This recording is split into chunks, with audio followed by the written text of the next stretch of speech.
News అమలాపురంలో దువ్వాడ శ్రీనివాస్ పై ఫిర్యాదు చేశారు జనసేన మహిళా కౌన్సిలర్లు. డిప్యూటీ సీఎం పవన్ కళ్యాణ్ పై అనుచిత వ్యాఖ్యలు చేశారంటూ అమలాపురం డీఎస్పీకి కంప్లైంట్ చేశారు. కేసు నమోదు చేసి చర్యలు తీసుకోవాలని కోరారు. దువ్వాడ శ్రీనివాస్ జనసేన కార్యకర్తల మనోభావాలు దెబ్బతీసేలా మాట్లాడారని మండిపడ్డారు.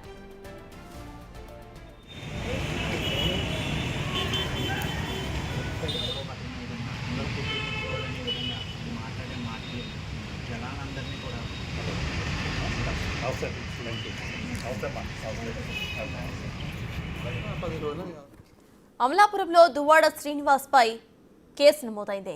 జనసేన మహిళా కౌన్సిలర్స్ ఫిర్యాదు చేశారు. డిప్యూటీ సీఎం పవన్ కళ్యాణ్ పై అనుచిత వ్యాఖ్యలు చేశారంటూ అమలాపురం డీఎస్పీకి కంప్లైంట్ చేశారు. వీళ్ళు కేసు నమోదు చేసి చర్యలు తీసుకోవాలని కోరారు. దువ్వాడ శ్రీనివాస్ జనసేన కార్యకర్తల మనోభావాలు దెబ్బతీసేలా మాట్లాడారని మండిపడ్డారు.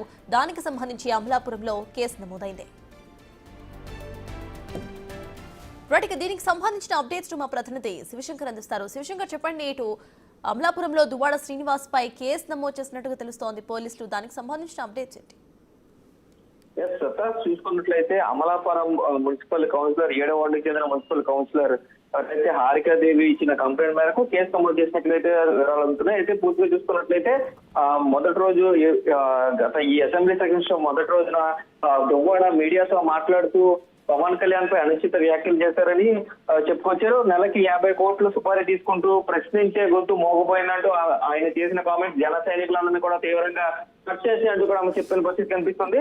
ఖచ్చితంగా దువ్వాడపై చర్యలు తీసుకోవాలని చెప్పి ఈ రోజు కంప్లైంట్ ఇచ్చినట్టుగా కూడా మనకు తెలుస్తుంది. అయితే దీనిపై ఇప్పటికే జనసేన నేతలందరూ కూడా దువ్వాడపై మండిపడుతున్న పరిస్థితి కనిపిస్తుంది. అసెంబ్లీ సమావేశాల మొదటి రోజున ఇలాంటి తీవ్ర వ్యాఖ్యలు చేసిన దువ్వాడపై పూర్తి స్థాయిలో చర్యలు తీసుకోవాలంటూ కూడా జనసేన మహిళా కౌన్సిలర్ ఇప్పటికే అమలాపురం పోయేస్ లో అయితే కంప్లైంట్ ఇచ్చినట్టుగా కూడా మనకి తెలుస్తుంది క్లియర్ గా. Right, thank you Shivshankar.